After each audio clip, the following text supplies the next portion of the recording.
वीज प्रश्नावर मंगेश साबळे आक्रमक. 48 तासात तोडग्याचे आश्वासन. शेतकऱ्यांना वारंवार वीजपुरवठा खंडित होण्याचा सामना करावा लागत असून काही ठिकाणी ट्रान्सफॉर्मर उपलब्ध नसल्याच्या मागणीसाठी सरपंच मंगेश साबळे यांनी आज महावितरणच्या उपकार्यकारी अभियंता कार्यालयासमोर गोधडी घेऊन आंदोलन केले. यावेळी बोलताना सरपंच मंगेश साबळे म्हणाले, माझ्या सर्कलमधील अनेक ट्रान्सफॉर्मर बंद पडले आहेत. त्यामुळे शेतकरी व नागरिक माझ्याकडे येऊन आपली व्यथा मांडत आहेत.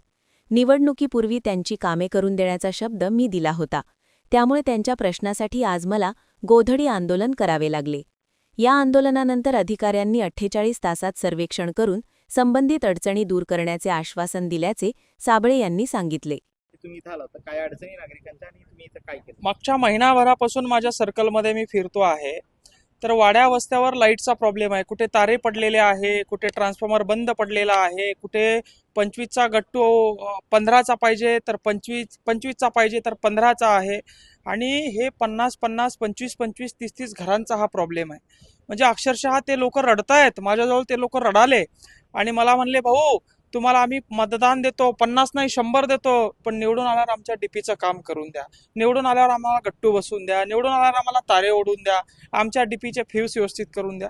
म्हणजे मला माझ्या मनाची देखील या ठिकाणी साहेब लाज वाटली की आपण या देशामध्ये मतदान मागायला जात असताना त्यांना राहायला लाईट नाही आणि लाईटसाठी ते मतदानाचा सौदा करतायत.